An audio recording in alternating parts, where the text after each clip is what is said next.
ভাটপাড়া পৌরসভার বকেয়া টাকা না পাওয়ায় শ্রমিকদের বিক্ষোভ পাশে বিজেপি কর্মীরা। ভাটপাড়া পৌরসভায় বিজেপি কর্মীদের নিয়ে বিক্ষোভ। দীর্ঘদিন ধরে ভাটপাড়া পৌরসভার বকেয়া টাকা না পাওয়ায় আজ বিক্ষোভে সামিল হলেন বিজেপি কর্মীরা।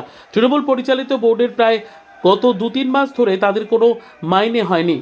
ভোটের ফলাফলের পর কেউ পৌরসভায় আসছে না। ওয়ার্কারদের পেমেন্টের দাবিতে আজ পৌরসভায় বিক্ষোভ দেখালেন বিজেপি কর্মীদের দাবি, আমরা পৌরসভা দখল করতে আসিনি, যদি না চালাতে পারে তবে ছেড়ে দিক। পৌরসভার কর্মীরা যদি না আসে তাহলে পরিষেবা পাবে কি করে মানুষ? বিজেপি তরফ থেকে বিক্ষোভ হচ্ছে।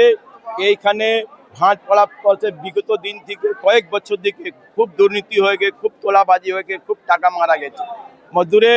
মজদুরের সাফাই কর্মচারী হোক বা পেনশন হোক, যে রিটায়ার হয়ে গেছে তার পেনশন হোক, গ্র্যাজুইটি হোক, বেতন হোক, সবাইটা বাকি রয়েছে। আগে 26 দিন কাজ হতো, 12 দিন টাকা যাও, 3 মাস থেকে বাকি আছে।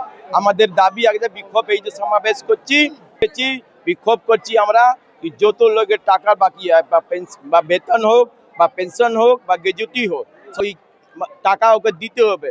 ও চাকরি করেছে, মেহনত করেছে, ও টাকা ওকে মারতে হবে না। এই জন্য তো বলছি এসে দিক, ওরা তো না দিলে হবে না, না হলে গদ্দি ছাড়ো, তাহলে আমরা দেব। আমাদের দখল নেওয়া প্রচেষ্টা না, আমাদের ইনসাফ করা প্রচেষ্টা আছে। হ্যাঁ, যারা টাকা পায়নি এই জন্য আমরা আছি, না দখল করতে আসিনি। তোমরা যদি না চালাতে পারছো, না কাজ করতে পারছো, না টাকা দিতে পারছো, তাহলে গদ্দি ছাড়ো, তাহলে আমরা চালাবো।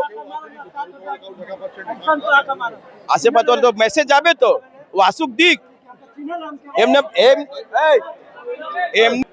এমনি পালালে তো হবে না, জনগণ ছাড়বে না। জনগণের সরকার যেটা চাইছিল খুব বেশি, মোটামুটি